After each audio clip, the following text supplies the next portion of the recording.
সময়ের মধ্যেই আরো ফলপ্রসূ হবে। আমি শ্রোতাদের অনুরোধ করব, দয়া করে আপনাদের প্রশ্ন সংক্ষিপ্ত এবং সরল করবেন। শেষ ভদ্রলোক প্রশ্ন করতে গিয়ে প্রায় 10টি সেন্টেন্স বলেছেন। প্রশ্নটা মাত্র 4টা সেন্টেন্সে বলতে পারেন। এখানে আমরা প্রায় 2-3 মিনিট সময় নষ্ট করলাম। আমি আরো 2-3 মিনিট সময় দেব ডক্টর জাকিরকে এই প্রশ্নের উত্তর দেওয়ার জন্য। আমি বক্তাদের অনুরোধ করব যে প্রশ্ন করা হয়েছে শুধু সেটার উত্তর দেওয়ার জন্য। আপনি এই সময়ের মধ্যেই পরের উত্তরটার সাথে আগের উত্তরটাও দিতে পারেন। Thank you. শ্রী শ্রী রবিশঙ্কর বললেন যে তিনি তাড়াহুড়ো করে লিখেছিলেন। আমাদের মানতে হবে যে তার আন্তরিকতার কোনো অভাব নেই। তিনি বলছেন যে বইটা দ্বিতীয়বার ছাপাননি, খুবই ভালো কথা, এজন্য তাকে ধন্যবাদ জানাই। যারা হিন্দু ও ইসলাম ধর্মের সাদৃশ্য সম্পর্কে জানতে চান, আমি নিজেও একটা বই লিখেছি হিন্দু ধর্ম ও ইসলামের মধ্যে সাদৃশ্য নিয়ে। বইটি প্রচুর পরিমাণে ছাপানো হয়েছে। খুব শিগগিরই বইটির 1,00,000 কপি ছাপানো হবে। আপনাদের সবাইকে বইটি পড়ার অনুরোধ করছি। নিশ্চয়ই এটা হিন্দু এবং মুসলমানদের একত্রিত করবে। এতে সঠিক উদ্ধৃতি আছে। আশা করি আমাদের কারো অনুভূতিতে এই আঘাত লাগবে না। Thank you very much.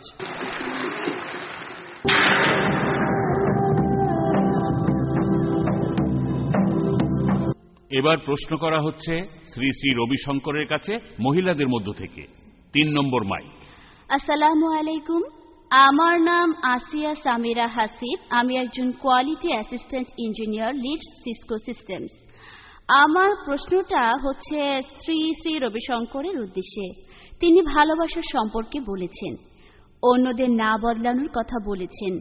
এছাড়াও তিনি এই পৃথিবীর সবাইকে ভালোবাসার সময় যুক্তি ব্যবহারে নিষেধ করেছেন। আমি তার সাথে সম্পূর্ণ একমত, কিন্তু আমার একটা বিষয় পরিষ্কার করতে ওনার উত্তরটা জানা দরকার। পৃথিবীতে আজকের দিনে আমরা প্রায় শুনি যে আত্মঘাতী বোমা হামলা, সন্ত্রাসী আক্রমণ ইত্যাদি কথা। এই ধরনের ঘৃণ্য অপরাধের সাথে যারা জড়িত তাদেরও কিছু উদ্দেশ্য আছে, তাই তার উদ্দেশ্যকে আমার শ্রদ্ধা করতে হবে। তাহলে আপনি যেহেতু বললেন যে সবাইকে ভালোবাসতে হবে এবং আমিও তাকে ভালোবাসবো, এছাড়াও আপনি যুক্তি ব্যবহার করতে নিষেধ করেছেন, তাহলে সে যে ভুল কাজ করছে এটা বলার কোনো অধিকার আমার নেই। এই ব্যাপারটা আমাকে একটু পরিষ্কার করে বলবেন প্লিজ। আপনাকে ধন্যবাদ। আমি কখনো যুক্তি ব্যবহারে নিষেধ করিনি। প্লিজ আমার কথার ভুল ব্যাখ্যা করবেন না। আমি বলেছি কুতর্ক করবেন না। ভুল যুক্তি ব্যবহার করা যাবে না। আর যুক্তি প্রদান করে একমাত্র কথা নয়। হ্যাঁ, আপনি অবশ্যই আত্মঘাতী হামলাকারী বা সন্ত্রাসীকে থামাবেন। তারা মনে করছে শুধু তারাই ঠিক, তাদের লক্ষ্য উদ্দেশ্য ঠিক, আর শুধুমাত্র তাদেরই এই পৃথিবীতে বাঁচার অধিকার রয়েছে। অন্য মানুষ বা অন্য কোনো ধর্মবিশ্বাসের ভিত্তির উপর তাদের কোন রকম শ্রদ্ধাবোধ নেই। তারা এতই উগ্রপন্থী যে তাদেরকে এই পথ থেকে অবশ্যই থামাতে হবে। আমি কখনো বলিনি যুক্তি ব্যবহার করবেন না। আমি বলেছি এমন যুক্তি দেবেন না যাতে মানুষ আলাদা হয়ে যায়। ভুল যুক্তি ব্যবহার করে কাউকে কখনোই দোষারোপ করবেন না। মানুষকে দোষারোপ করার জন্য আমরা আসিনি। সবচেয়ে বড় অপরাধীরা বর্তমানে যারা কারাগারে শাস্তি ভোগ করছে, এমন 1,25,000 কয়েদি আমাদের প্রোগ্রাম ফলো করছে। ব্রিদিং এক্সারসাইজ, সুদর্শন ক্রিয়া, দেখবেন তাদের ভেতরে এবং জীবনে কি পরিবর্তন এসেছে। তাই আমি আপনার প্রশ্নের উত্তরে বলছি যে আমি কখনোই যুক্তির বিরুদ্ধে অবস্থান করছি না। আমি আপনাকে অযৌক্তিক হতে বলছি না। বলছি না তাদের কিছু শেখাবেন না, না, আমি এমন কথা বলছি না। তবে যুক্তির কথা বলে অন্য মানুষের ঐতিহ্যকে কখনোই অশ্রদ্ধা করবেন না। এটা সবার প্রতি আমার একান্ত অনুরোধ। এর পরের প্রশ্ন মহিলাদের কাছ থেকে ডক্টর জাকিরের কাছে। হ্যাঁ, আমার প্রশ্নটা ডক্টর জাকির নায়েকের কাছে। তবে প্রথমেই আমি শ্রী শ্রী রবিশঙ্করকে ধন্যবাদ জানাই আজকের অনুষ্ঠানে তার এই জ্ঞানগর্ভ বক্তৃতার জন্য।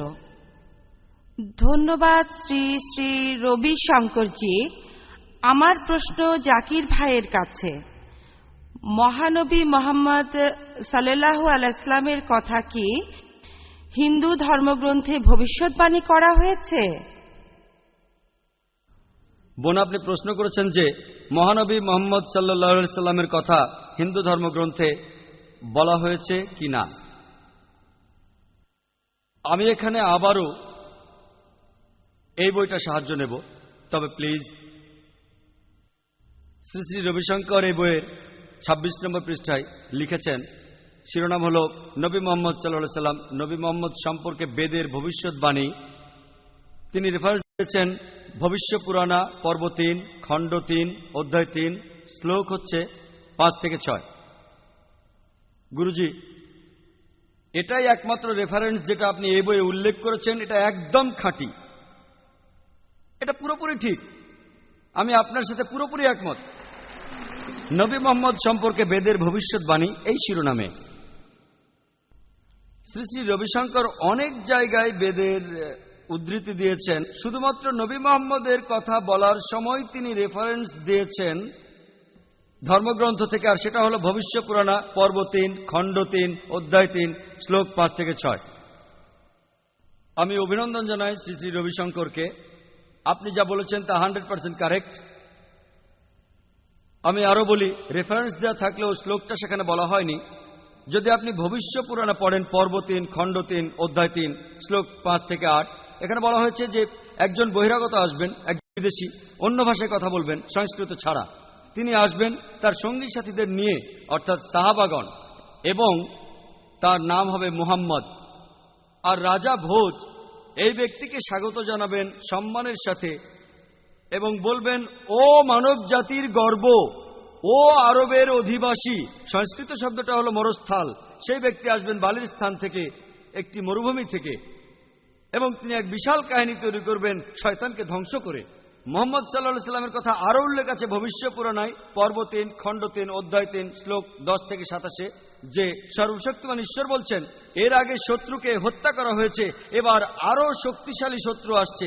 আমি একজন ব্যক্তিকে পাঠাবো যার নাম মুহাম্মদ, যাতে করে মানুষজন ঠিক পথে থাকে। এবং ও রাজা, তুমি পিশাচদের রাজ্যে কখনো যেও না, আমি তোমাকে আমার দয়া দিয়ে শুদ্ধ করে নেব। অলৌকিক ক্ষমতা সম্পন্ন এক ব্যক্তি এসে বলবেন যে ঈশ্বর পরমাত্মা তাকে পাঠিয়েছেন, এজন্য যে আর্য ধর্ম অর্থাৎ সত্যের ধর্ম যেন টিকে থাকে। আমি সত্যের ধর্মকে প্রতিষ্ঠা করে যাব। আমার অনুসারীদের সুন্নতে খাতনা দেয়া থাকবে। আমরা জানি যে মহানবী সাল্লাল্লাহু আলাইহি সাল্লামের অনুসারীরা খাতনা করেন। তাদের মাথার পেছনে কোনো লেজ থাকে না, সিন্ডিও থাকে না, তাদের মুখে দাড়ি থাকবে। তারা একটা বিপ্লব সৃষ্টি করবে। তাদের ইবাদতের সময় আজান দেবে। তারা সব সময় হালাল প্রাণী খাবে, তবে শূকরের মাংস খাবে না।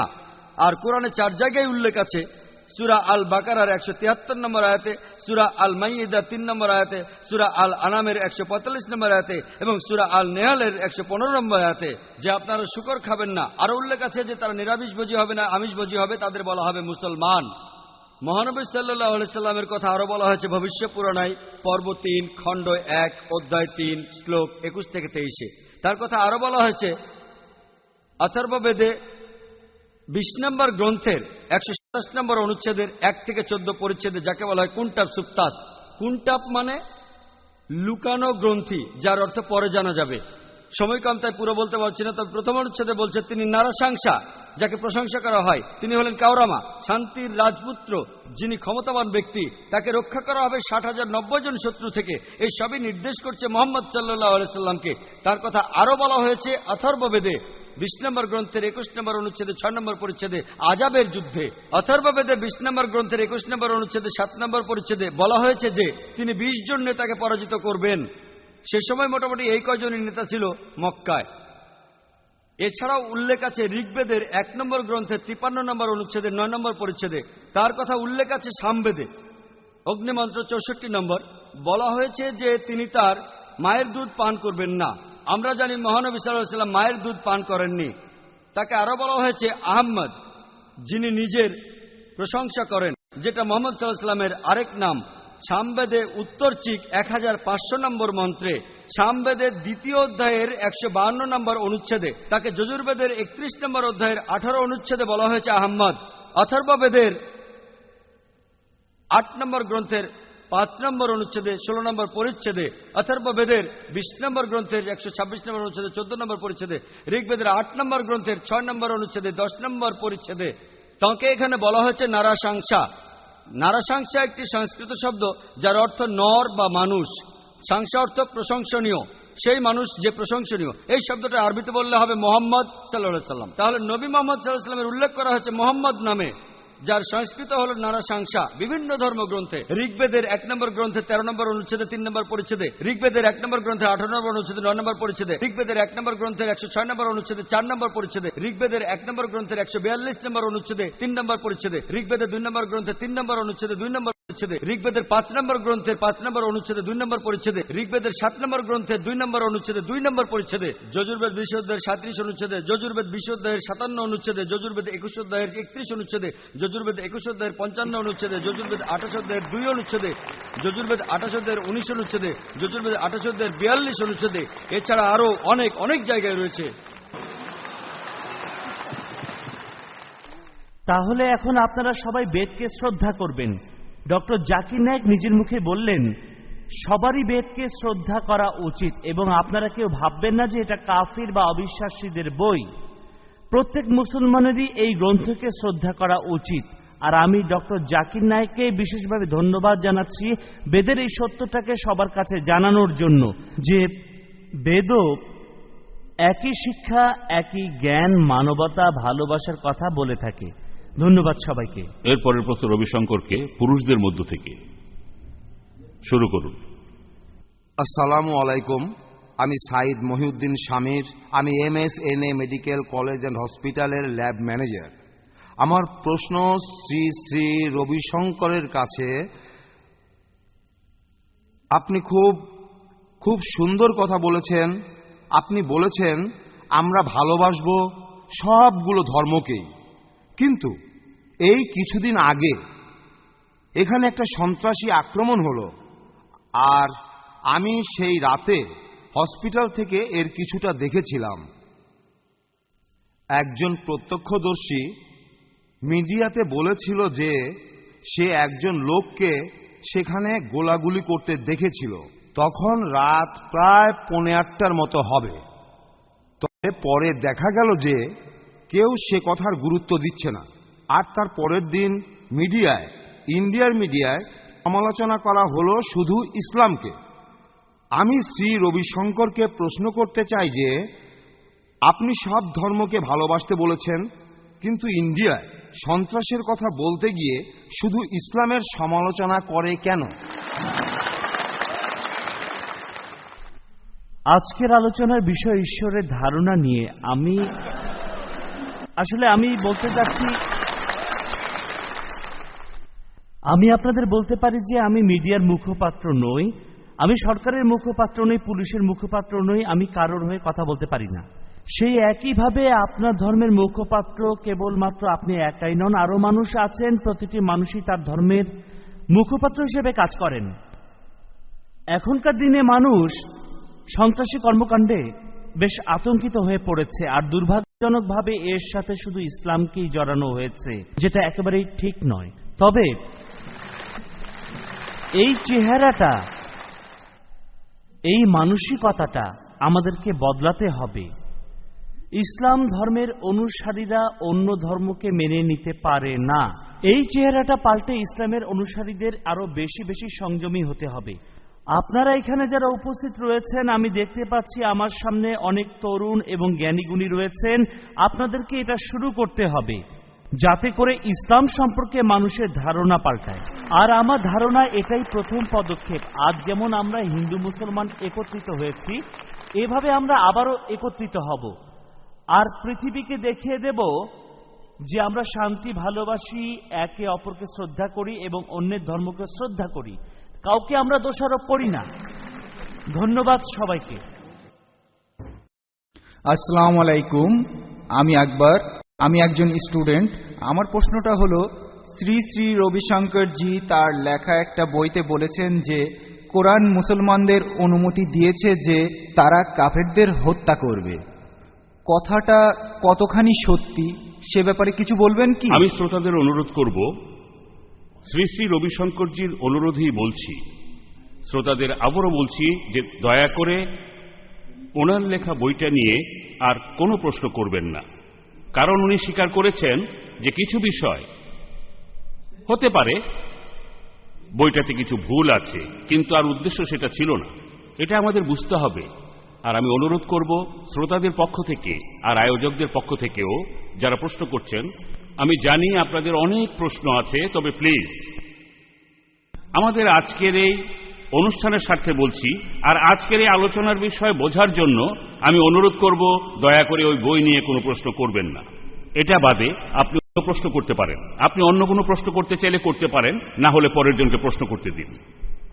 আপনি একই টাইপের প্রশ্ন করতে পারেন, তবে উনি কি বলেছেন সেটা নিয়ে আর প্রশ্ন না। আমি অনুরোধ করব, দয়া করে উনি কি বলেছেন সেটা নিয়ে আর সমালোচনা করবেন না, কারণ উনি নিজেই স্বীকার করে নিয়েছেন যে তিনি এ ব্যাপারে কম জানেন। আজকের এই মিটিংয়ে আমরা এসেছি আমাদের সাদৃশ্যগুলো দেখতে। কোনো একটা বিশেষ ব্যাপারে একজনের হয়তো একটু কম জ্ঞান থাকতে পারে, কোনো ব্যাপারে শ্রী শ্রী রবিশঙ্করজির হয়তো ডক্টর জাকির নায়েকের চেয়ে বেশি জানেন, আর সেজন্যে সেভাবে বলতেও পারবে। সে একইভাবে ডক্টর জাকির নায়েক হয়তো কিছু কিছু ব্যাপারে শ্রী শ্রী রবিশঙ্করজির চাইতে বেশি জানেন। আজকের এই অনুষ্ঠানে আমাদের উদ্দেশ্য ছিল আপনাদের একত্রিত করা। এবার আপনি প্রশ্ন করতে পারেন, অথবা আপনার পরের জনকে প্রশ্ন করার সুযোগ দিতে পারেন। হ্যাঁ, বলুন। আসসালামু আলাইকুম, আমার নাম আয়াজ কাজী। আমার প্রশ্নটা হলো, হিন্দু আর ইসলাম ধর্মে সর্বশক্তিমান ঈশ্বর কি আমাদের আমিষ জাতীয় খাদ্য খাবারের ব্যাপারে কোনো অনুমতি দিয়েছেন? ভাই, আপনি প্রশ্ন করেছেন যে হিন্দু আর মুসলমানদের ধর্মগ্রন্থে ঈশ্বর আমাদের আমিষ জাতীয় খাদ্য খাওয়ার অনুমতি দিয়েছেন কিনা। এখন ইসলামের দৃষ্টিকোণ থেকে বলতে গেলে কোনো মুসলমান যদি শুধু নিরামিষ খাবার খায়, তারপরে সে খাঁটি মুসলিম হতে পারে। ইসলামে এমন কোনো নির্দেশ নেই যে আপনি শুধু নিরামিষই খাবেন। তবে পবিত্র কোরআনে সূরা মাইয়েদার 1 নম্বর আয়াতে আছে যে তোমাদের অনুমতি দেয়া হলো সেই সব চতুষ্পদ প্রাণীর মাংস খাওয়ার জন্য যাহা হালাল, বাকিগুলো হারাম। পবিত্র কোরআনে সূরা নাহলের 5 নম্বর আয়াতে উল্লেখ আছে। এছাড়াও সূরা মুমিনুনের 21 নম্বর আয়াতে উল্লেখ আছে যে তিনি চতুষ্পদ জন্তু সৃষ্টি করিয়াছেন যাহাতে তোমরা শীত নিবারণ করিতে পারো এবং উহার মাংস খাইতে পারো। তাহলে আল্লাহ আমাদের আমিষ খাওয়ার অনুমতি দিয়েছেন। খাওয়াটা বাধ্যতামূলক না, তবে খেতে চাইলে খেতে পারেন। আর বিজ্ঞানও বলে আমিষ জাতীয় খাবারে প্রচুর খাদ্যগুণ থাকে, খেতে সুস্বাদু। আর আপনারা যদি লতাপাতাভোজী প্রাণীদের দাঁতগুলো দেখেন, যেমন ধরুন গরু, ছাগল, ভেড়া, তাদের দাঁতগুলো সমান, তারা শুধু লতাপাতা খায়, কোনো মাংস খায় না। এখন যদি মাংসাশী প্রাণীগুলোর দাঁতগুলো দেখেন, যেমন ধরুন সিংহ, বাঘ, চিতা, তাদের দাঁতগুলো মাংস খাওয়ার উপযোগী, দাঁতগুলো সুচালু, দাঁতগুলো তীক্ষ্ণ। এখন যদি মানুষের দাঁত একটু ভালো করে দেখেন, আমাদের সমান দাঁত আছে, আমাদের সুচালু দাঁতও আছে। এখন ঈশ্বর যদি আমাদের শুধু নিরামিষ খাওয়ারই অনুমতি দিতেন, তাহলে সুচালু দাঁত দিলেন কেন? আমাদের দাঁতগুলো হলো সর্বভোজী প্রাণীর দাঁত। তাই ঈশ্বর আমাদের এমনভাবে দাঁত বানিয়েছেন যাতে আমরা আমিষ ও নিরামিষ দুটোই খেতে পারি, আমিষ নিরামিষ একই সাথে। তার মানে শাকসবজি এবং মাছ মাংস। এরপর আপনি দেখবেন যে আমাদের মানুষের পরিপাকতন্ত্র আমিষ এবং নিরামিষ দুটোই হজম করতে পারে। যদি আপনি জোর করে কোনো গরু, ছাগল বা ভেড়াকে মাংস খাওয়াতে চান, তারা হজম করতে পারবে না। সেই একইভাবে সিংহ, বাঘ বা চিতাবাঘকেও কোনো নিরামিষ বা শাকসবজি খাওয়ান, তারা হজম করতে পারবে না। মানুষ সবই হজম করতে পারে। মানুষের একটা বৃহদান্ত্র আছে। নিরামিষ হজমের পাশাপাশি মানুষ তাই আমিষও হজম করতে পারে, মাছ মাংস। কিছু আমিষ আছে যা আমরা হজম করতে পারি না, কিছু নিরামিষও আছে হজম করতে পারি না। যেগুলো হজম করতে পারি সেগুলো খাওয়া যায়। আর মানুষের মধ্যে ভুল ধারণা আছে যে হিন্দু ধর্ম তার অনুসারীদের আমিষ খাওয়ার অনুমতি দেয় না। মনুস্মৃতির 5ম অধ্যায়ের 30 অনুচ্ছেদে আছে, যেটা খেতে বলা হয়েছে সেটাই যদি আপনি খেয়ে থাকেন কোনো পাপ হবে না, কারণ ঈশ্বরের নিয়মে কেউ খাদ্য খাবে, কেউ খাদ্য হবে। মনুস্মৃতির 5ম অধ্যায়ের 31 অনুচ্ছেদে আছে যে বলিদানের উদ্দেশ্যে পশু হত্যা করলে কোনো রকম পাপ হবে না, কারণ ঈশ্বর কিছু প্রাণীকে এজন্যই বানিয়েছেন। মহাভারতের অনুশাসন পর্বে দেখবেন 88 অনুচ্ছেদে যুধিষ্ঠির পঞ্চপাণ্ডবদের বড় ভাই ভীষ্মকে জিজ্ঞেস করলো যে পূজার সময় আমরা কি উৎসর্গ করব, কি দেব, যাতে আমাদের পূর্বপুরুষেরা সন্তুষ্ট থাকেন। ভীষ্ম বললেন, মহাভারতে উল্লেখ আছে যদি শাকসবজি উৎসর্গ করো পূর্বপুরুষরা 1 মাস সন্তুষ্ট থাকবেন, যদি মাছ দাও 2 মাস থাকবে, যদি ভেড়া দাও 3 মাস থাকবে, যদি দাও খরগোশ 4 মাস থাকবে, আর যদি ছাগলের মাংস দাও 5 মাস থাকবে, যদি শূকর দাও 6 মাস থাকবে, যদি পাখি দাও 7 মাস। যদি হরিণ দাও 8 মাস, এইভাবে আরো অনেক। যদি দাও মহিষ 11 মাস, যদি গরু দাও পুরো 1 বছর, আর যদি তুমি গন্ডারের মাংস বা ছাগলের লাল মাংস দাও, পূর্বপুরুষেরা সন্তুষ্ট থাকবেন সারা জীবন ধরে। তাহলে হিন্দু ধর্ম তার অনুসারীদের আমিষ খাওয়ার অনুমতি দেয়। তবে অন্যান্য আরো অনেক ধর্মের প্রভাবে যাদের বিশ্বাসটাও অন্যরকম, অনেক লোকই শুধু নিরামিষ খায়। আর এখানে তাদের যুক্তিটা হলো কোনো প্রাণীকে হত্যা করা উচিত না। তাহলে একটা গাছ মারলে সেটা হবে প্রাণী হত্যা, তাহলে সেটা হবে অন্যায়। আধুনিক বিজ্ঞানের কল্যাণে আমরা জানি এমনকি গাছেরও জীবন আছে। এবার যুক্তিটা একটু বদলালো, আর তারা বলল, আচ্ছা মেনে নিলাম যে গাছের জীবন আছে, কিন্তু ব্যথা অনুভব করতে পারে না।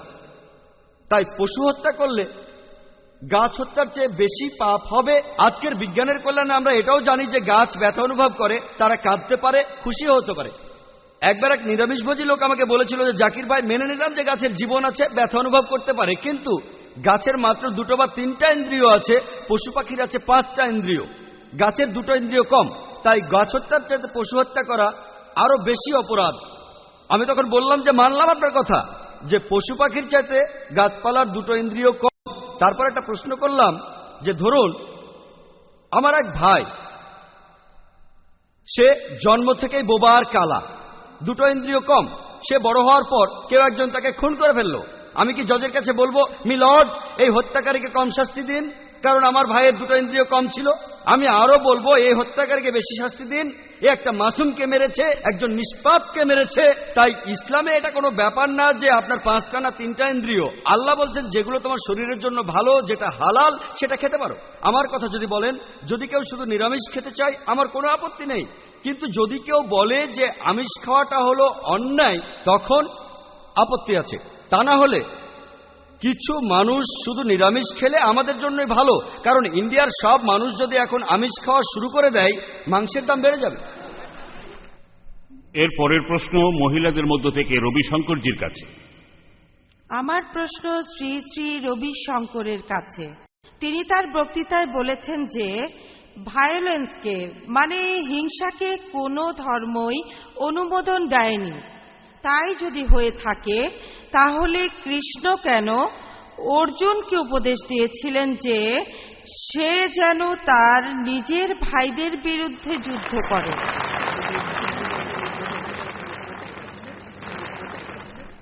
আপনি যদি যুদ্ধের পক্ষে যুক্তি খুঁজতে যান, সেটা তাহলে সব ধর্মেই পাবেন। জিহাদিরা আছে, এছাড়াও খ্রিস্টানদের ধর্মগ্রন্থে যীশুখ্রিস্টই বলেছেন যে আমি শান্তির জন্য আসিনি, ঝগড়া বাঁধাতে এসেছি, বাবার সাথে ছেলের এবং মায়ের সাথে মেয়ের। এসব কথাকে আমাদের ভুল পথে চালিত করলে হবে না। মহাভারতে স্পষ্ট করে বলা আছে, কৃষ্ণ অর্জুনকে বলছেন যুদ্ধ করো, তবে ক্রোধ দিয়ে নয়, ন্যায়ের জন্য যুদ্ধ করো, ধর্ম স্থাপনের জন্য যুদ্ধ করো। আত্মঘাতী বোমা হামলাকারী দিয়ে নিরীহ মানুষদের মেরে আপনি পৃথিবীতে আতঙ্ক ছড়াতে পারেন না। আপনাকে ধর্ম আর ন্যায় পালন করতে হবে। আর গীতা তো একই কথা বলা হয়েছে, একজন যোদ্ধাকে লড়তে হবে। আমি এটা বলছি না যে কোথাও কোনো গোলমাল বাঁধলে পুলিশ চুপচাপ বসে থাকবে, পুলিশ সেখানে অবশ্যই আসবে। আর যদি কোনো রায়ট হয় তাহলে মানুষকে রক্ষা করবে, আর সেটাই হলো তাদের কর্তব্য। অর্জুন একজন যোদ্ধা হিসেবে তার কর্তব্য থেকে পালিয়ে বেড়াচ্ছিল। একজন যোদ্ধা হিসেবে সে তার কর্তব্য পালন করছিল না, তাই কৃষ্ণ তাকে বুঝিয়েছিল কর্তব্য পালনের জন্য। প্লিজ মনে করবেন না যে এখানে যুদ্ধকে সমর্থন করা হয়েছে।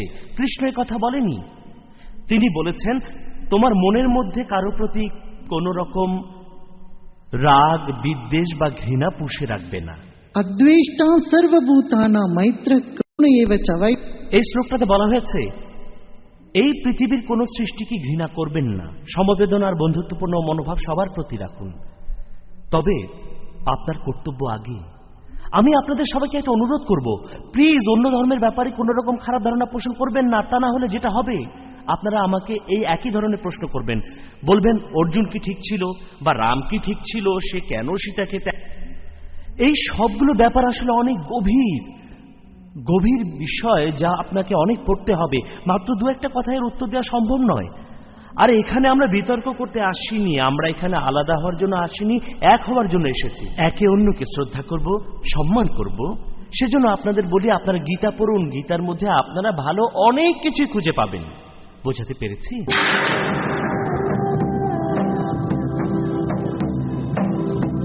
এর পরের প্রশ্ন ডক্টর জাকিরের কাছে মহিলাদের মধ্য থেকে। আসসালামু আলাইকুম, আমার নাম আরশিয়া রাজা, আর আমার প্রশ্ন ডক্টর জাকির নায়েকের কাছে। তবে আমার প্রশ্নটা করার আগে আমি একটা কথা বলতে চাই যে আমি শ্রী শ্রী রবিশঙ্করজির ব্রেদিং টেকনিকটা নিয়ে অনুশীলন করেছি, আর এই অনুশীলন থেকে আমি যেটা পেয়েছি এটা অনুসরণ করে যতটা আল্লাহর কাছাকাছি যেতে পেরেছি, আগে কখনো তা অনুভব করিনি। ডক্টর জাকির নায়েকের কাছে আমার প্রশ্ন হলো, ইসলাম ধর্ম আমি যতটা বুঝি ঈশ্বরের ধারণা সম্পর্কে খুব গুরুত্বপূর্ণ একটা ব্যাপার হলো যে তিনি সর্বব্যাপী। এর মানে কি এই নয় যে ঈশ্বর এই বিশ্ব জগতের প্রত্যেকটা অণুতে, প্রত্যেকটা পরমাণুতে উপস্থিত থাকেন? এ ব্যাপারটা একটু পরিষ্কার করবেন। বোন, আপনি প্রশ্ন করেছেন, আপনি যতটা বুঝতে পারেন যে ঈশ্বর হলেন সর্বব্যাপী, যে প্রত্যেক অণু পরমাণুতে তিনি আছেন, আর আমার মতামত কি। আমি কোরআনের একজন ছাত্র, আমি কোরআনে এমন কোনো আয়াত পাইনি যেটা বলছে যে ঈশ্বর হলেন সর্বব্যাপী, আর এমন কোনো সহিহ হাদিসও নেই যেটা বলছে যে ঈশ্বর সর্বব্যাপী। তবে আমি জানি যে এক একজন এক একভাবে চিন্তা করবে যে ঈশ্বর কোথায় আছেন। আমাদের নবী মুহাম্মদ সাল্লাল্লাহু আলাইহি সাল্লাম বলেছেন, এই প্রশ্নটার খাতিরে বলছি, এটা নিয়ে তর্ক করবেন না। একবার এক মহিলা, সে গিয়েছিল নবীজির কাছে। নবীজি পরীক্ষা করতে চাইলেন তার বিশ্বাস, তার ঈমান। তাই জিজ্ঞেস করলেন, আল্লাহ কোথায়? মহিলা আঙ্গুল তুলল, তিনি সবার উপরে। নবীজি বললেন, ঠিক বলেছ। আমি জানি এক একজন মানুষ আসলে এক একভাবে চিন্তা করে, তবে কোরআন বা হাদিসের কোথাও এমন কথা লেখা নেই যে ঈশ্বর হলেন সর্বব্যাপী, আর আল্লাহর এমন কোনো নামও শুনিনি যেটার অর্থ হলো সর্বব্যাপী। আশা করি উত্তরটা পেয়েছেন। এর পরের প্রশ্ন পুরুষদের মধ্য থেকে শ্রী শ্রী রবিশঙ্করজির কাছে।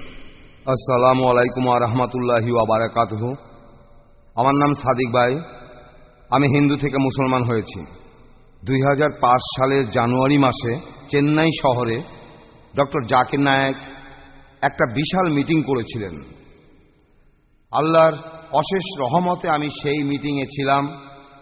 সেখানে আমি তৌহিদের আলোর সন্ধান পেয়েছি, আর আমি সত্যিকারের সৃষ্টিকর্তা সম্পর্কে জানতে পেরেছি। আমি স্বেচ্ছায় আর নির্দ্বিধায় ইসলাম গ্রহণ করেছিলাম, কোন রকম প্রশ্ন করিনি।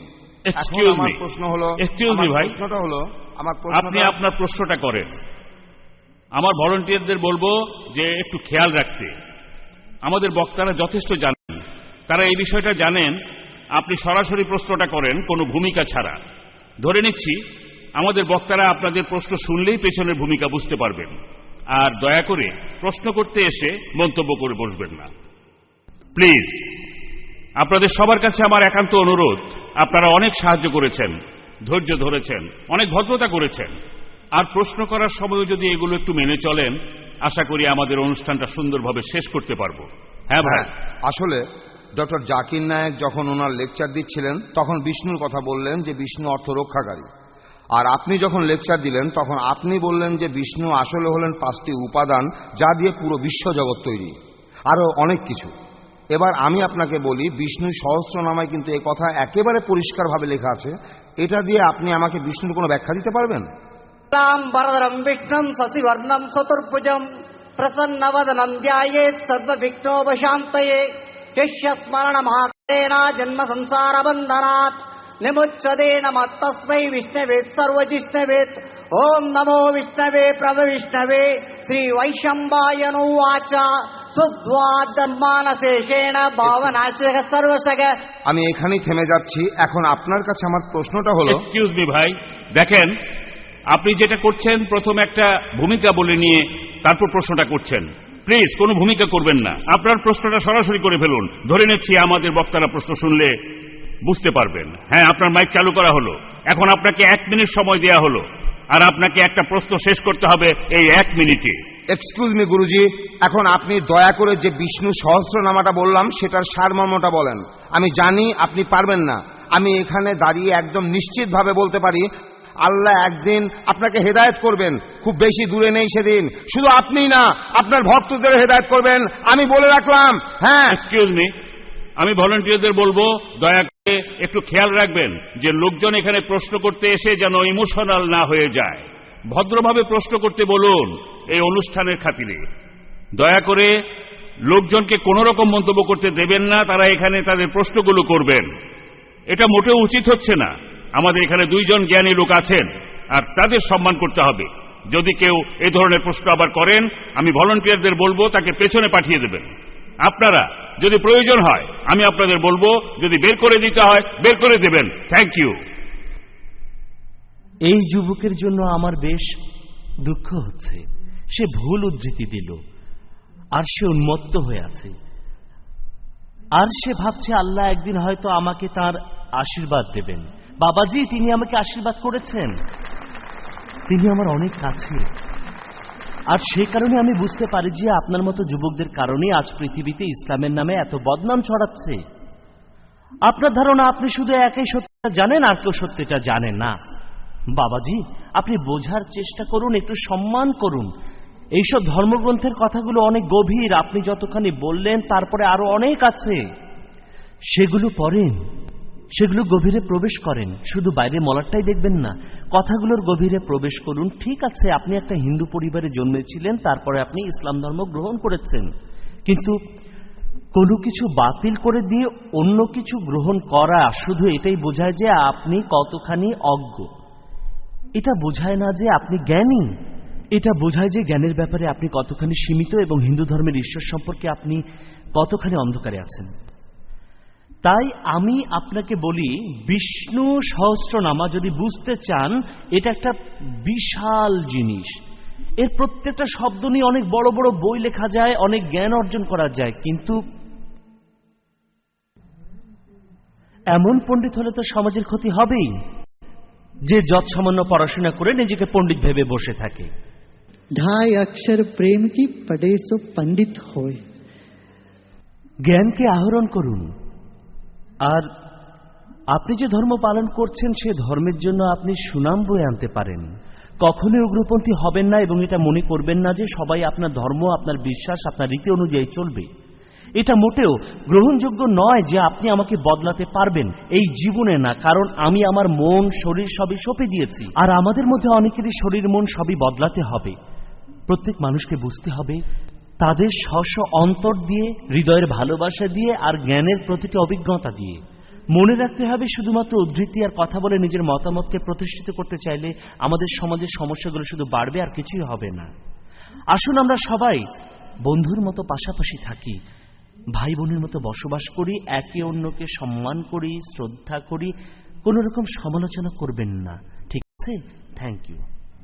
আচ্ছা, এরপরের প্রশ্ন ডক্টর জাকিরের কাছে। আমি মোহাম্মদ আখিল, আমি একজন মেডিকেল টেকনোলজিস্ট। আমার প্রশ্ন হলো, শ্রী শ্রী রবিশঙ্কর ওনার লেকচারের সময় বেদের একটা শ্লোক বলেছেন, যেটা আসলে ঈশ্বর বলছেন, আমি একজন কিন্তু অনেকের মধ্যে আছি। এটা আপনি কতখানি মানেন? যদি মেনে থাকেন তাহলে কারণটা বলুন।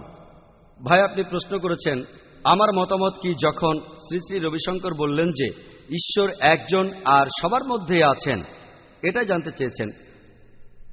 ওনার কথা যা শুনেছি সেটা যদি বুঝতে পারি, পবিত্র কুরআনে সূরা হিজরের 29 নম্বর আয়াতে আছে, এছাড়াও সূরা সাজদার 9 নম্বর আয়াতে আছে, আল্লাহ সুবহানাহু ওয়া তাআলা রূহ এবং তার জ্ঞান দিয়েছেন মানুষ জাতিকে।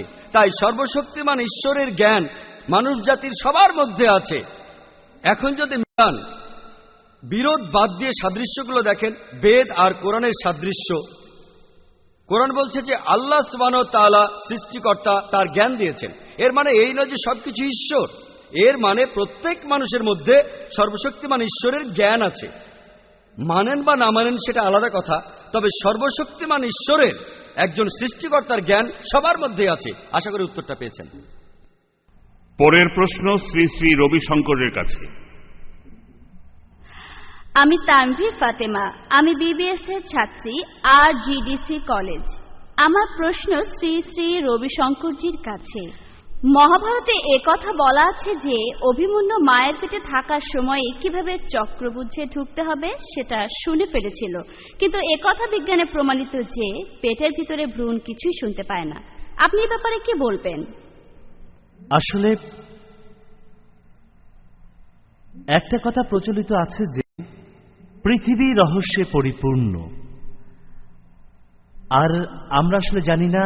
আমি এখানে অভিমন্যুর পক্ষ নিয়ে কথা বলবো না, তাই যদি এর মধ্যে ভালো কিছু পান সেটা গ্রহণ করুন, আর যদি মনে করেন এটা সম্ভব নয়, ঠিক আছে, হতে পারে, আর কয়েক বছর পর আপনি বলবেন এটা সম্ভব। কারণ একটা সময় আমাদের বিজ্ঞান মনে করত টেস্ট টিউব বেবি টাইপের মতো কোনো কিছু নেওয়া সম্ভব নয়, কিন্তু মহাভারতে লেখা আছে যে কুন্তী তার সন্তানের ভ্রূণ বিভিন্ন জায়গায় রেখে দিয়েছিল।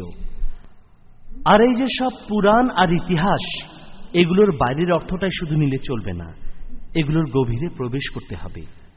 এগুলোকে আপনার নিতে হবে একটু অন্যভাবে, কারণ এটা কোনো ঐতিহাসিক দলিল নয়, এগুলো সেভাবে লেখা হয়নি। এগুলোকে আপনার দেখতে হবে একটু অন্যভাবে। আসলে মহাভারত আর বিভিন্ন পুরাণে অনেক বৈজ্ঞানিক বিষয় আছে যেগুলো নিয়ে গবেষণা করা দরকার। এখন পর্যন্ত আমরা এসব গ্রন্থ নিয়ে তেমন কোনো গবেষণা করিনি, এখন আমাদের সেটা করা উচিত। আমি শুধু এইটুকুই বলতে পারি। ধন্যবাদ সবাই। পরের প্রশ্ন মহিলাদের মধ্য থেকে ডক্টর জাকিরের কাছে। আমার নাম আমিনা, আমি পড়াশোনা করি। আমি যে প্রশ্নটা করতে চাই তা হলো যে হিন্দু ধর্মগ্রন্থগুলোতে অবতার বলতে কি বোঝানো হয়, আর কালকি অবতার কে? বোন, আমি এই প্রশ্নটার উত্তর দেওয়ার আগে এটা বলতে চাই যে আমি একজন মেডিকেল ডাক্তার, তাই আপনাদের জানিয়ে রাখি, মায়ের পেটে ভ্রূণ শব্দ শুনতে পারে, গর্ভধারণের ৫ম মাস থেকে কানে শুনতে পায়। কোরআনে আছে সূরা ইনসানের ২ নম্বর আয়াতে উল্লেখ আছে যে আল্লাহ মানুষকে দিয়েছেন শ্রবণ শক্তি ও দৃষ্টি। প্রথমে শ্রবণ শক্তি, পরে দৃষ্টি। গর্ভধারণের ৫ম মাস পরে কান খুলে যায় এবং তখন থেকে ভ্রূণ শুনতে পায়। তাই এটা নিয়ে অনেক গবেষণা করা হয়েছে। এই জন্যই ডাক্তাররা অন্তঃসত্ত্বা মহিলাদের ভায়োলেন্ট সিনেমা দেখতে নিষেধ করে থাকেন, এতে ভ্রূণের ক্ষতি হয়। তাহলে ভ্রূণ শুনতে পারে? সরি, আগের প্রশ্নটায় আমি একমত ছিলাম না। এখন এই প্রশ্নটার ব্যাপারে আসি যে অবতার আসলে কি এবং কল্কি অবতার কে। অবতার শব্দটার উৎপত্তি সংস্কৃত শব্দ আও আর অন্ত্র অর্থাৎ নেমে আসা। এর সাধারণ অর্থ হল, বেশিরভাগ হিন্দুই মনে করে যে সর্বশক্তিমান ঈশ্বর মানুষের রূপ নিয়ে পৃথিবীতে আসেন। তবে কিছু কিছু পণ্ডিত বলেন যে অবতার এই সংস্কৃত শব্দটা ঈশ্বরের মানুষ রূপ বোঝায় না। হতে পারে সর্বশক্তিমান ঈশ্বর কাউকে পাঠিয়েছেন, যেমন ঋষি, সন্ন্যাসী। কোরআনেও এরকম কিছু ব্যাপার আছে যে স্রষ্টা মানুষের মধ্য থেকে একজনকে বেছে নেন, সবার সাথে যোগাযোগ করেন তার মাধ্যমে, যাকে আমরা বলি প্রেরিত দূত। তাহলে ইসলাম প্রেরিত দূতে বিশ্বাস করে। আর পবিত্র কোরআনের সূরা ফাতিরের ২৪ নম্বর আয়াতে উল্লেখ আছে যে এমন কোন সম্প্রদায় নেই যাহার নিকট সতর্কবাণী যায়নি। পবিত্র কোরআনের সূরা রাদের ৭ নম্বর আয়াতে আছে, প্রত্যেক যুগেই আমি দূত পাঠাইয়াছি। যদি আপনি বেদ পড়েন, বেদেও বলা হয়েছে যে সর্বশক্তিমান ঈশ্বর পাঠিয়েছেন অনেক জ্ঞানী লোক, অনেক ঋষি, আর তাদের মধ্যে একজন হলেন এই কল্কি অবতার। এর উল্লেখ আছে ভগবত পুরাণার ১২ নম্বর খণ্ডের ২য় অধ্যায়ের ১৮ থেকে ২০ অনুচ্ছেদে যে তার জন্ম হবে বিষ্ণুইয়াসের ঘরে, অর্থাৎ শাম্বালা শহরের প্রধান। তার নাম হবে কল্কি এবং প্রভু নেমে আসবেন। আরও উল্লেখ আছে যে তার থাকবে ৮টি অসাধারণ গুণ। তিনি একটি সাদা ঘোড়ায় চড়বেন, ডান হাতে থাকবে একটি তরবারি, এবং তিনি দুর্বৃত্তদের ধ্বংস করবেন। এছাড়াও ভগবত পুরাণার ১ম খণ্ডে ৩য় অধ্যায়ের ২৫ অনুচ্ছেদে আছে, কলি যুগে যখন রাজারা হবে ডাকাতের মতো, যখন রাজারাই হবে ডাকাত, বিষ্ণুইয়াসের ঘরে কল্কি জন্ম নেবে। আরো উল্লেখ আছে কল্কি পুরাণার 2য় অধ্যায়ের 4 অনুচ্ছেদে তার বাবার নাম হবে বিষ্ণু ইয়াস। কল্কি পুরাণার 2য় অধ্যায়ের 5 অনুচ্ছেদে আছে যে 4 জন সহচর তাকে সাহায্য করবে। কল্কি পুরাণার 2য় অধ্যায়ের 7 অনুচ্ছেদে আছে যে যুদ্ধক্ষেত্রে তাকে বিভিন্ন দেবদূত বা ফেরেশতা সাহায্য করবে। কল্কি পুরাণার 2য় অধ্যায়ের 11 অনুচ্ছেদে আছে যে তার জন্ম হবে বিষ্ণু ইয়াসের ঘরে এবং সুমতির গর্ভে। কল্কি পুরাণের 2য় অধ্যায়ের 15 অনুচ্ছেদে আছে তিনি মাসের 12 তারিখে জন্মাবেন।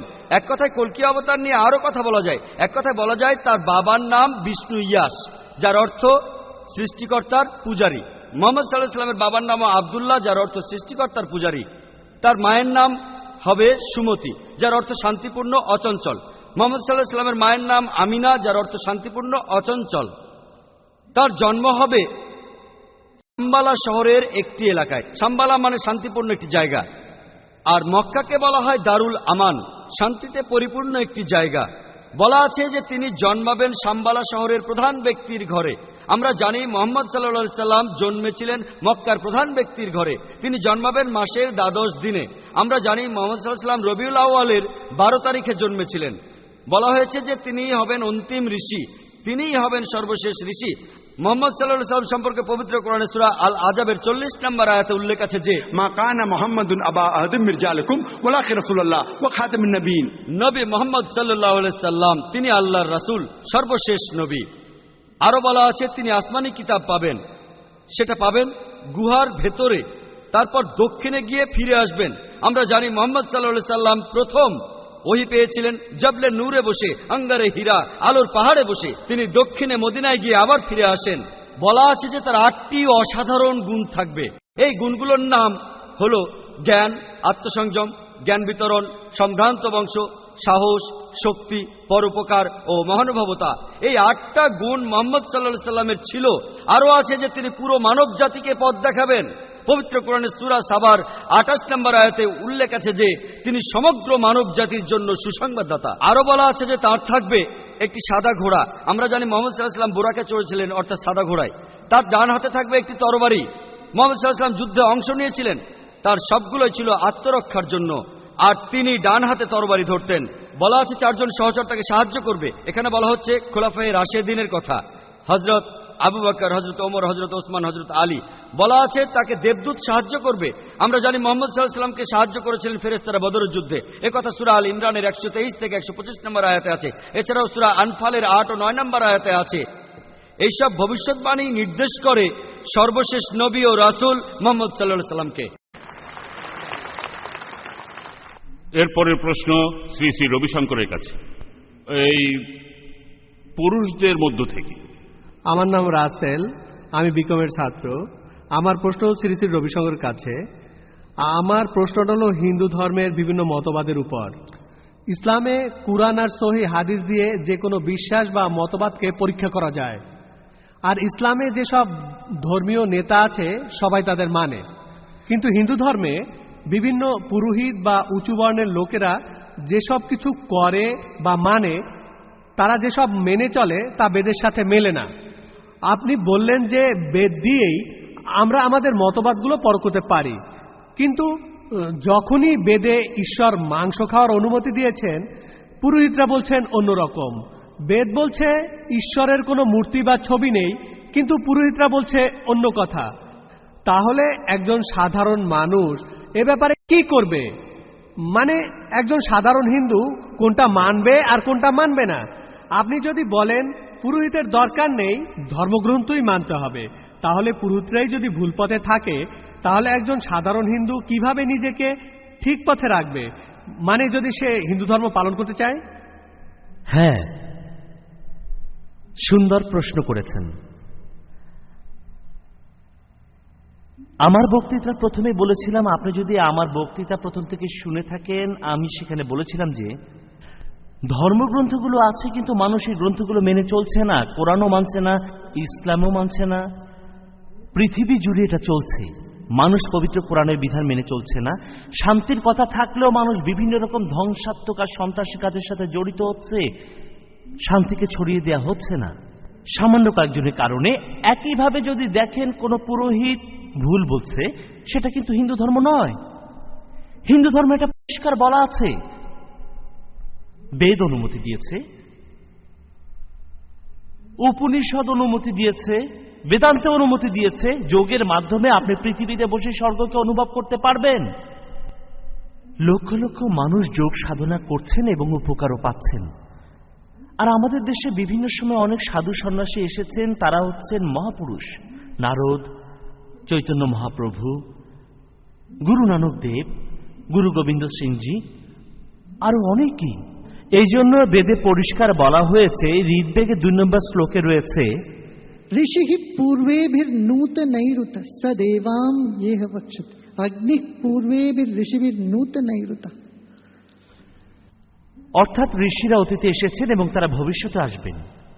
আর এই বিশ্বজগৎ আসলে অসীম, এর কোনো শেষ নেই, এর কোনো কিনারা নেই। আর বিভিন্ন সময়ে সম্ভবামি যুগে যুগে কৃষ্ণ বলছেন, আমি প্রত্যেক যুগেই আসব, পৃথিবীর ভুলগুলো শোধরাতে আসব। এখানে আমি আপনাদেরকে বলতে পারি যে শ্রীমদ্ ভগবদ গীতা ভালো করে পড়ে দেখুন। আর অন্য একটা বই আমি আপনাদেরকে সবাইকে পড়তে অনুরোধ করব, সেটা যোগ বশিষ্ঠা। এই বইটি খুবই বিস্ময়কর, বৈজ্ঞানিক আর গভীর জ্ঞানের এই বিশ্বজগৎ সম্পর্কে। আজকের দিনে পুরো পৃথিবী বইটির গুরুত্ব মেনে নিচ্ছে। এই যোগ বশিষ্ঠা বইটা আমাদের সচেতনতা শেখায়, আমাদের জ্ঞান বৃদ্ধি করে। তাই আমাদের সবার যেটা করা উচিত সেটা হলো সব জায়গা থেকে জ্ঞান, ভালো জিনিসটা গ্রহণ করতে হবে। জ্ঞানের ভালো জিনিসটা নিতে হবে উপনিষদ থেকে, গীতা থেকে, বেদান্ত থেকে। আর আশেপাশের সবাইকে ভালোবাসতে হবে আর সহযোগিতা করতে হবে। ঠিক আছে, ধন্যবাদ। এর পরের প্রশ্ন ডক্টর জাকিরের।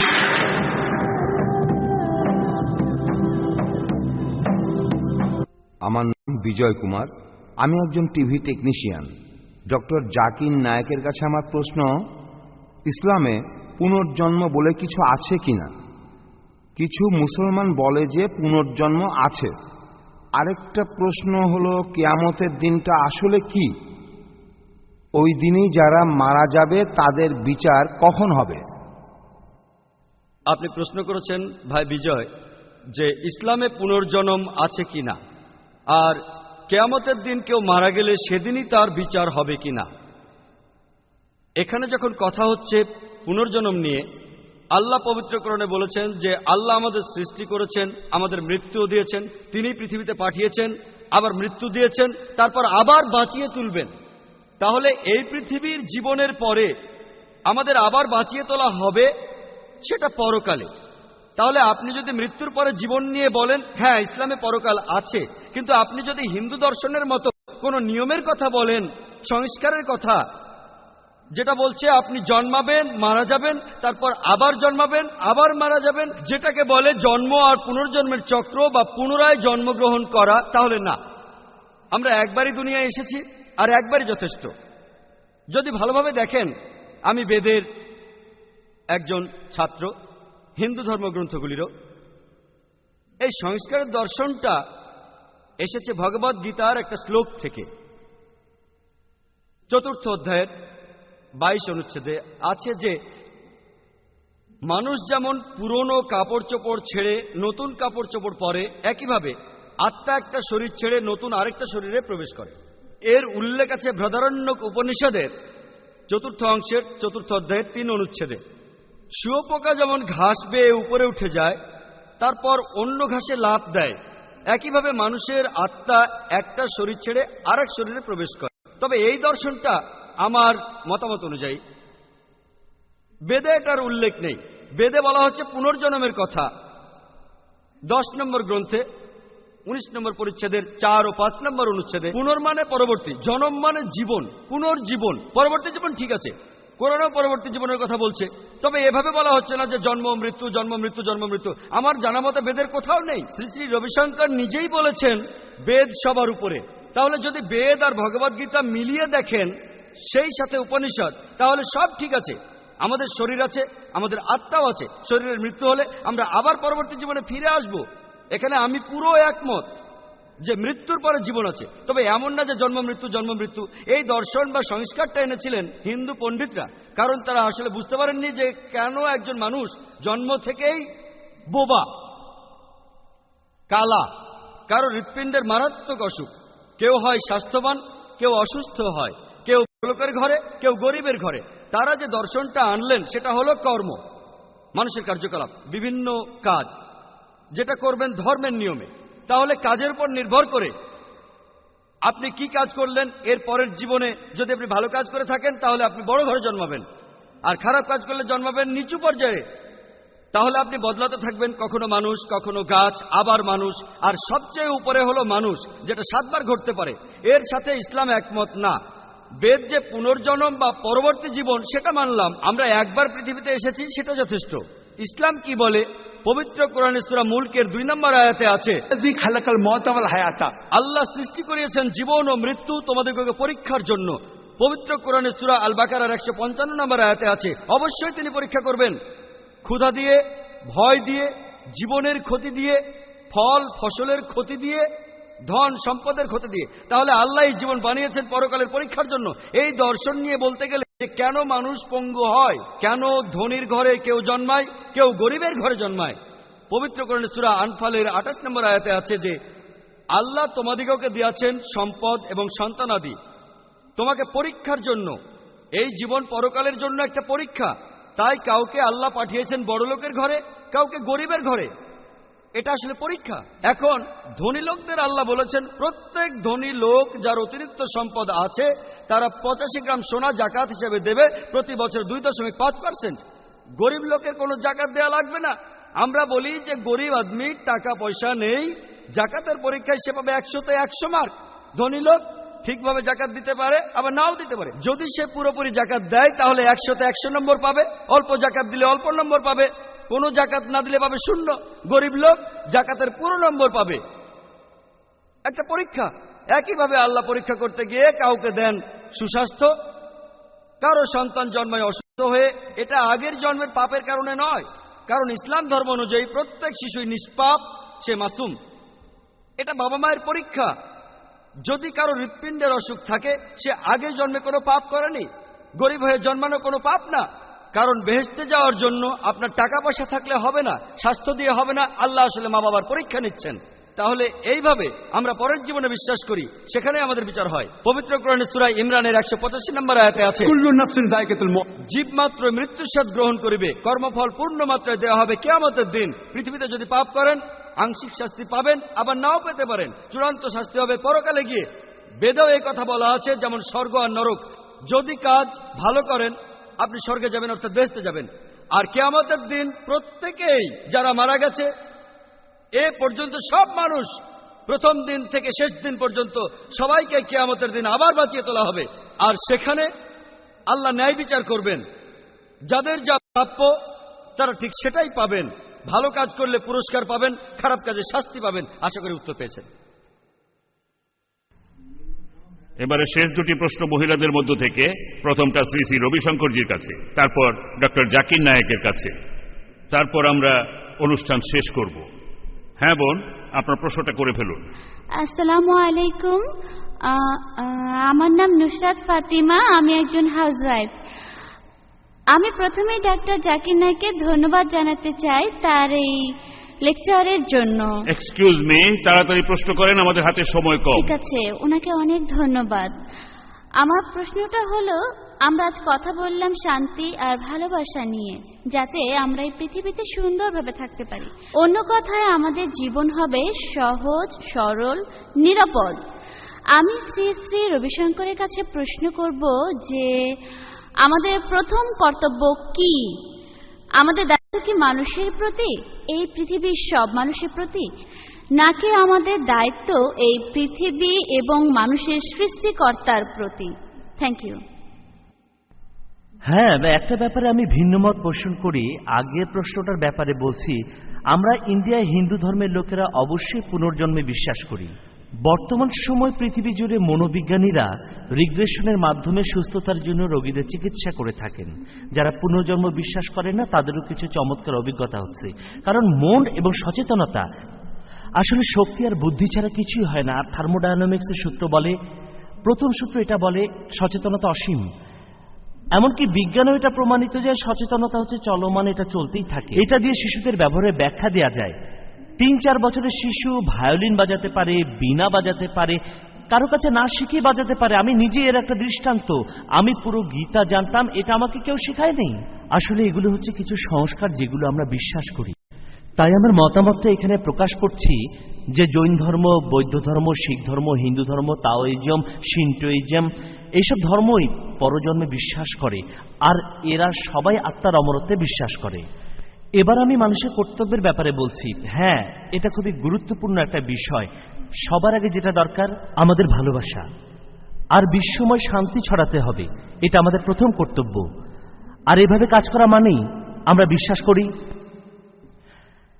যে লোক অন্য মানুষের সেবা করে সে আসলে তার ঈশ্বরকে সেবা করছে। তাই অন্যকে সাহায্য করার মধ্য দিয়ে ঈশ্বরকে খুঁজে পাওয়া যায়। উদাহরণস্বরূপ বিখ্যাত ইসলামিক পণ্ডিত শরীফ সাহেব এবং আরো অনেকে আছেন, তারা সবাই এই মতবাদের প্রশংসা করেছেন, ভালো বলেছেন। এটা আমাদের সবার জন্যই বেশ ভালো। তাই এই কায়িক ভি কৈলাসা শব্দটার মূল কথা মানুষকে সাহায্য করা, আর মানুষের সেবা করলে ঈশ্বরের সেবা করা হবে। মানব জাতিকে সেবা করার মাধ্যমে ঈশ্বরের উপাসনা করা হবে। সবাইকে অনেক অনেক ধন্যবাদ। ঈশ্বর সবাইকে ভালো রাখুন। এবার আমাদের অনুষ্ঠানের শেষ প্রশ্ন ডক্টর জাকিরের কাছে। শেষ প্রশ্ন। আপনাকে ধন্যবাদ। আমার নাম মিত্রা, আমি ওরাকলে চাকরি করি। আপনার লেকচার শুনে আমার খুব ভালো লেগেছে। আপনি যখন বললেন যে লোক শান্তি ছড়ায় না সে মুসলমান নয়, আমি তখন আনন্দে হাততালি দিয়ে উঠেছিলাম। কিন্তু তাহলে শুধু ইন্ডিয়ায় না, পুরো পৃথিবীতেই কেন দেখি সন্ত্রাসমূলক কাজের সাথে ইসলামের নাম জড়ানো থাকে। আর এ ব্যাপারে আপনাদের নেতারা কি করছেন? মানে ইসলামের নামে এই বদনাম হওয়া তো ঠিক না। বোন, আপনি খুব ভালো প্রশ্ন করেছেন যে আমরা কি করছি যখন ইসলামের সাথে সন্ত্রাসকে জুড়ে দেয়া হচ্ছে। এটা আসলে ঘটেছে মিডিয়ার কারণে। টাইম ম্যাগাজিন অনুযায়ী এই খবরটা ছাপা হয়েছিল 1997 সালের 16 এপ্রিলে। বলা হয়েছে যে 60,000-এরও বেশি বই ইসলামের বিরুদ্ধে লেখা হয়েছে মাত্র 150 বছরের মধ্যে, 1800 থেকে 1950 সাল পর্যন্ত প্রতিদিন একটারও বেশি বই। আর এই 9 সেপ্টেম্বরের পরে এটা আরো অনেক বেড়েছে। মানুষ উদ্ধৃতি দিচ্ছে কোরআন থেকে, কিন্তু প্রসঙ্গ বাদ দিয়ে ইসলাম সম্পর্কে এমন কথা বলা হচ্ছে যা সত্যি নয়। এগুলো একটা হলো পবিত্র কোরআনের সূরা তাওবার 5 নম্বর আয়াত, যখনই কোনো কাফেরকে সামনে পাবে তাকে মেরে ফেলো। যদি আপনি কোরআন পড়েন, সূরা তাওবার 5 নম্বর আয়াত বলা হয়েছে যখনই কোনো কাফিরকে পাবে মেরে ফেলো। এটা কোনো প্রসঙ্গ ছাড়া। প্রসঙ্গটা আছে প্রথম দিকের আয়াতে। একটা শান্তি চুক্তি হয়েছিল মুসলমানদের সাথে মক্কার মুশরিকদের। এই চুক্তিটা আবার মক্কার মুশরিকরাই ভেঙেছিল। এই সময় আল্লাহ এই 5 নম্বর আয়াত নাজিল করে বললেন, তোমরা 4 মাসের মধ্যে সব ঠিক করো, তারপর যুদ্ধের প্রস্তুতি নাও। আর যুদ্ধের ময়দানে আল্লাহ মুসলমানদের পরীক্ষা করেন। যখন তোমার শত্রু, যখন কাফিররা তোমাকে যুদ্ধক্ষেত্রে মারার জন্য আসে, তখন যুদ্ধ করো, তাদের মারো। একইভাবে একজন আর্মি জেনারেল তার সৈনিকদের মরণপণ যুদ্ধ করতে বলবেন, তাদের মরে যেতে বলবেন না। তাই এই উদ্ধৃতি প্রসঙ্গ ছাড়া।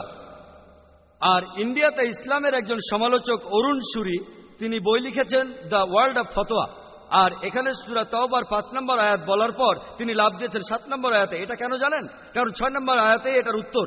6 নম্বর আয়াত বলছে, যদি কোনো কাফির আশ্রয় প্রার্থনা করে, শান্তি চায়, তার ক্ষতি করিও না, তাকে নিরাপদ জায়গায় পৌঁছাইয়া দাও।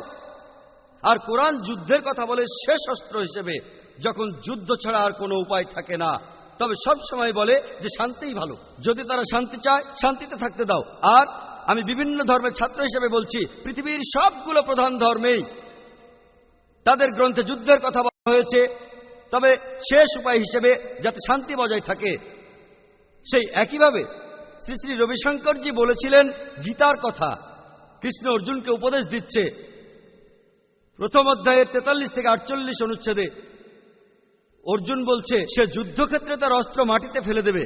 আরো বলছে, আমার আত্মীয়দের সাথে যুদ্ধ না করে আমি নিরস্ত্র অবস্থায় মারা যাব।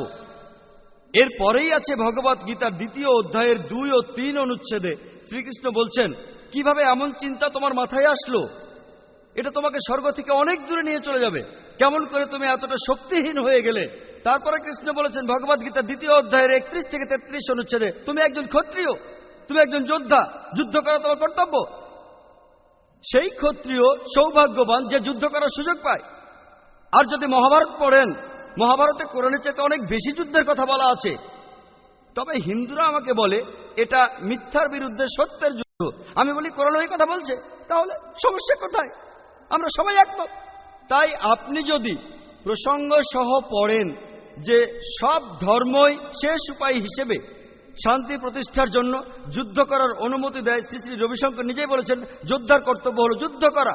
এখন প্রত্যেক দেশেই পুলিশ বাহিনী আছে, তাই অপরাধীদের থামিয়ে রাখার জন্য, শান্তি প্রতিষ্ঠার জন্য পুলিশ বাহিনী অপরাধীদের উপর শক্তি প্রয়োগ করে, সেজন্য পবিত্র কোরআন অনুমতি দেয়। তবে কিছু লোক প্রসঙ্গ ছাড়া কথা বলে, ইসলামের নিন্দা করে। এই জন্যই লোকে ইসলামের সাথে সন্ত্রাসকে জড়ায়। আরো বিস্তারিত জানতে চাইলে আমার ভিডিও ক্যাসেট দেখতে পারেন, jihad and terrorism in the right perspective. আশা করি উত্তরটা পেয়েছেন। ওয়াখির দাওয়ানা আলহামদুলিল্লাহ রাব্বিল আলামিন। আমি আপনাদের সবাইকে ধন্যবাদ জানাতে চাই। সবার আগে ধন্যবাদ দেব সর্বশক্তিমান আল্লাহকে। তার ইচ্ছাতেই আমরা এই অনুষ্ঠানটা সফলভাবে শেষ করতে পারলাম, সবাই আমরা একত্রিত হতে পারলাম। আমি বিশেষভাবে ধন্যবাদ জানাবো আজকের অনুষ্ঠানে উপস্থিত আমাদের শ্রদ্ধেয় বক্তাদের, যারা আমাদের এই অনুষ্ঠানে এতক্ষণ ধরে ধৈর্যের সাথে বসে অনুষ্ঠানটি উপভোগ করলেন। সেই সব দর্শক শ্রোতাদেরকে আমার আন্তরিক অভিনন্দন। আসসালামু আলাইকুম। সারা পৃথিবীর মানুষ শান্তিতে থাকুন।